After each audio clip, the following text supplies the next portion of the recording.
Hello लोगोफोर, आं नोंसोरनो मोनसे गोदान भिडिअ लानानै फैदों। बे भिडिअआनो जाहैबाय गुगल एडसेन्स खौ बोरै एप्लाइ खालामो। गुगल एडसेन्स पिनखौ बोरै एप्लाइ खालामो बेखौ आं नोंसोरनो स्टेप बाय स्टेप फोरोंलांगोन। नोंथांमोना भिडिअखौ इन्टारेस्टेड बा नायलांबाय थादो। गिबियावनो फार्स्टआव क्रोम ब्राउजारखौ अपेन खालामदो आरो क्रोम ब्राउजारखौ अपेन खालामनायनि उनाव गुगोलाव सार्च खालामदो गुगल एडसेन्स गुगल एडसेन्स बेबायदि गुगल एडसेन्स एप्लाइ खालामदो लिरनानै लिरखादो आरो ओमफ्राय लिरखांनायनि उनाव सार्च खालामना होदो। ओमफ्राय सार्च खालामनानै बेबायदि फैगोन, नैबेबायदिनो सार्च बार। बेनि उनावहाय एडसेन्स गुगोल बेयावहाय फार्स्टनियावनो अके थुना होदो।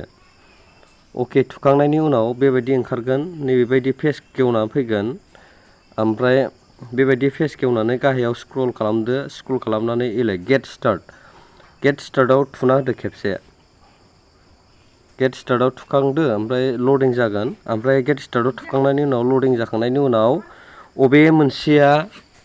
अबे मोनसे जिमेलजों गुगल एडसेन्स खुलियामोन बे एकाउन्टखौ लगइन खालामबानो जाबाय आरो थुनानै होदो नोंसोरो। बिदिनो नागिरलांदो। आंनिया अबाव दङ, आंना एकाउन्टआ बुरजा नालाय अबे मोनसेया सेलेक्ट खालामदो, नागिरदो। नैबेनो आंना गाहायथारनिया, इयावहाय क्लिक मारिना होदो। एसे लडिं जादों, नेटआ प्रब्लेमथार जोंनिया, बिराद दुरबल। इदि फैनाय लोगो लोगो डाइरेक्ट रिडाइरेक्ट जाखागोन। रिडाइरेक्ट जाखांनायनि उनाव डाइरेक्ट बेलेग पेजाव लांगोन आरो गुगल एडसेन्स पेजाव। ओमफ्राय बिनि उनाव गाहायावहाय सबसे सिगाङावनो नुगोन इउर YouTube payment are on hold as you have account issue to fix बेबायदि आरो। ओमफ्राय बिनि उनावहाय एक्सन बटन ओंखारखागोन। नैबेयावहाय एक्सन बटनाव बै एक्सन लिरनायाव थुनानै होबानो जाबाय आरो। ओमफ्राय एक्सनाव थुना होदो। थुना होनानै आरो खेबसेहाय नै गाहायाव ओरै स्क्रल खालामदो आरो। स्क्रल खालामनानै नै बेबायदि गोजा कालारनि माबा ओंखारगोन, भेरिफाइ नाउ लिरनाय ओंखारगोन आरो गोजायैनो। ओमफ्राय भेरिफाइ नाउआव थुना होदो खेबसे क्लिक। ओमफ्राय क्लिक खालामना होदो। क्लिक खालामखांनायनि उनाव नोंसिनिफ्राय मा डकुमेन्ट्स नांगोन भेरिफाइ खालामनो थाखाय, NID to verify it's really you बेबायदि होगोन आरो। नोंहा ड्राइभिं लाइसेन्स दंबा ड्राइभिं होदो, पासपर्ट दंबा पासपर्ट होदो, पान कार्ड दंबा पान कार्ड होदो, भटार ID दङबा भटार ID होनांगोन आरो नोंथांमोना। ओमफ्राय बिनि उनाव ओरै स्क्रल खालामदो, स्टार्ट भेरिफिकेसन बेबायदि लिरनाय दङ। ओमफ्राय स्टार्ट भेरिफिकेसनाव क्लिक खालामना होदो, थुना होदो। दाना नै बेबायदि फैखाबाय नालाय, नैबेयाव लिगेल नेम नोंनिया मा नामजों एडसेन्स एकाउन्ट खुलिया बे नामखौ नों सोना होबानो जाबाय। जोंनिया सोदोम औवारि नालाय अकेआव मारिना होबाय, सोदोम औवारि। बिनि उनाव गाहायाव स्क्रल डाउन खालामदो। ओमफ्राय नोंनियाव दायो भटार आइडिजोंसो जोंनिया पान कार्डजों माबा खालामगोन नालाय, पान कार्डआव क्लिक खालामना होदो ओरैजाय। पान कार्डआव क्लिक खालामनाय लोगो लोगो गाहायाव स्क्रल खालामदो। ओमफ्राय दायो नों सिगां फट' खेबनानै लाग्रोखा आरो पान कार्डखौ। ओमफ्राय आपल'ड, बे आपल'डआव अके थुना होदो आरो आपल'डआव। ओमफ्राय फाइलखौ चुज खालामदो नोङो बबे फाइलाव दङ। फाइला मा जायगायाव अबे फाइलाव दङ, आंनिया नैबे नालाय फार्स्टआव फ्रन्ट साइडनियाव फार्स्टनियाव होबानो जाबाय। एसे लडिं लायो बेयाव, फट'आ आपल'ड जानांगौ नालाय लडिं लायो आरो एसे गोबाव। आरो नेटआबो स्ल' खाथार आंना बिरादनो। नोंथांमोनहा लासै स्टेप बाय स्टेप नायलांबानो जाबाय भिडिअखौ, फुल नङाबा रोंनाय नङा। नै दायो आपल'ड जाखांबाय, फ्रन्टनिया आपल'ड जाबाय। ओमफ्राय दाना पान कार्डनि खिथु उननि बेक साइडनिखौ दाना आपल'ड खालामदोलाय। बेक साइडनिखौ नायदो, बेक साइडना महा दङ, बेक साइडना नैलाय बेखौ क्लिक खालामना होदो। ओमफ्राय सेलेक्टआव होना होदो आरो। ओमफ्राय बिदिनो हारसिंनो आपल'ड जाखागोन। दसे टाइम लायो बे फट'आ आपल'ड जानायना, MB-आबो बुरजा थाङोना आपल'ड खालामना। नै बेबायदि आपल'ड जाखांनायनि उनाव दाना नैबे नेक्स्ट लिरनाय दङ गाहायाव, नेक्स्टआव थुना होदो आरो ना। नेक्स्टआव थुखांदो। ओमफ्राय नेक्स्टआव थुखांनानै अट'मेटिक नोंनि एड्रेस बिखाबाय नैबेयाव गाहायाव।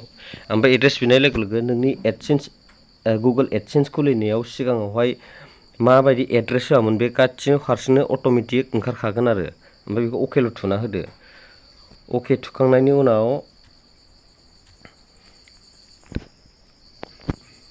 अके थुखांनायनि उनाव दायो नैबिदि ओंखारो नालाय एड्रेसखौ फिलआप खालामदो ओमफ्राय नैबेयाव मालाबाबो नों एड्रेसजों कन्टेक्ट नाम्बारखौ होनो दाबावदे कन्टेक्ट नाम्बार होथार आरो एड्रेसजों कन्टेक्ट नाम्बार होयोब्ला माबायो आरो जेनेबा मा होनो एड्रेसजों कन्टेक्ट नाम्बार होयोबा जेब्ला नोंनि माबाया एडसेन्स माबाया पिना सफैगोन ना अब्लाना नोंहा फिन सफैनायाव माबा जाया आरो मा होनो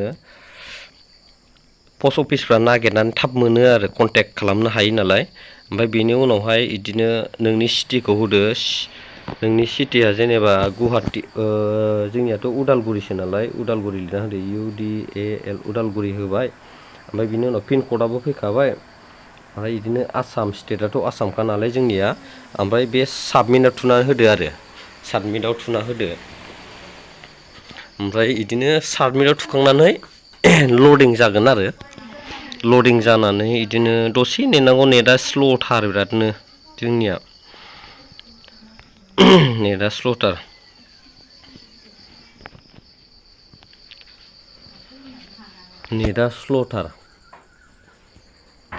दसे नेदो ओमफ्राय नेनानै